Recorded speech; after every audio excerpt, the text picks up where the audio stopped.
जीवन में हमें अक्सर अपनी गलतियों और बीते हुए कार्यों का पछतावा होता है। हम खुद को सोचते हैं कि क्या होता अगर हमने वह कार्य नहीं किया होता या उस गलती को सुधार दिया होता।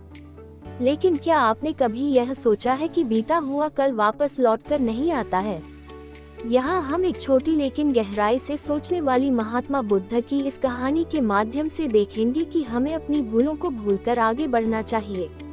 महात्मा बुद्ध एक गांव में प्रवचन सुना रहे थे। उन्होंने पास हुए लोगों के समीप अपनी मधुर वाणी से सभी को संबोधित करते हुए बताया कि हर किसी मनुष्य को धरती माँ की तरह सहनशील तथा क्षमाशील होना चाहिए।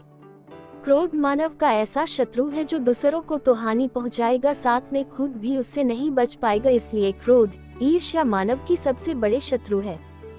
सभा में सभी लोग शांति से उनकी बात को ध्यान पूर्वक सुन रहे थे। तभी वहां उस सभा में एक अति क्रोधी व्यक्ति भी उपस्थित था। वह पहले तो उनकी बात सुनता रहा, फिर वह अचानक महात्मा जी से क्रोधित होकर बोला। बोलते समय उसका आंखें खून के समान लाल हो रही थी। उसने बोला कि तुम ढोंगी हो, यहाँ बैठकर लोगों को बेवकूफ बना रहे हो। ये जो भी तुम कुछ कह रहे हो ना, इसको सचमुच करना बहुत मुश्किल है। समझे, तुम्हारी इन बातों का कोई मतलब नहीं है। ये सब बातें कोई मायने नहीं रखती असल जिंदगी में। कहानी सुनाना बंद करो धूर्त महात्मा, और जहाँ से आए हो वहीं चले जाओ।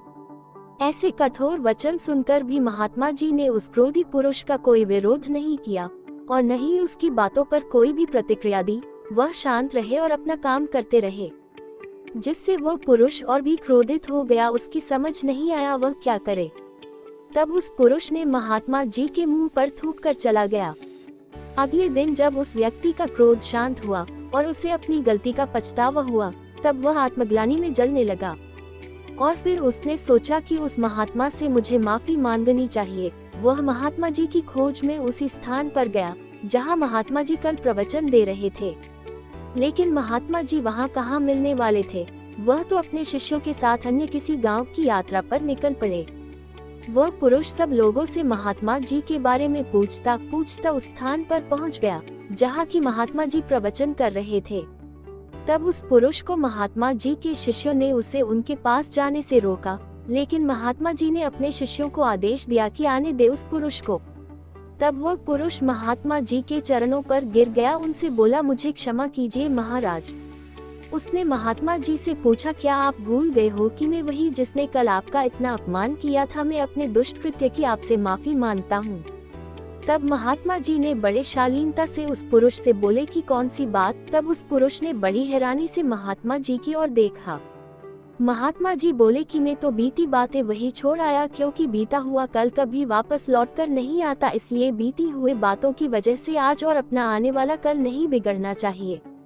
जो हो गया सो हो गया। तुम्हें अपनी भूल का एहसास हुआ, यही सबसे बड़ी बात है। तुम अपनी गलती को मान लिए, सो तुम अब निर्मल हो गए हो। इसलिए कोई भी ग्लानि अपने मन में नहीं रखो। अपने आने वाले कल के बारे में विचार करो और उसे सुधारने का प्रयास करो। महात्मा जी की बात सुनकर उस पुरुष के मन का भार हल्का हो गया और उसने महात्मा जी के चरणों को पकड़कर कहा, आज से मैं अपने क्रोध का त्याग करता हूँ और धैर्यवान और क्षमाशील होने का प्रण आज से लेता हूँ। निष्कर्ष। तो दोस्तों, हमें इस कहानी से यह प्रेरणा मिलती है कि यदि अपने बीते हुए कल की गलती को लेकर हमें वर्तमान में उसका पछतावा न कर, उस गलती को हमें अपने भविष्य में कभी नहीं करना चाहिए, क्योंकि दोस्तों बीता हुआ कल कभी लौटकर वापस नहीं आता। तो अगर आपको महात्मा गौतम बुद्ध की इस कहानी से कुछ सीखने को मिला हो तो अपने दोस्तों के साथ इसे जरूर शेयर करें।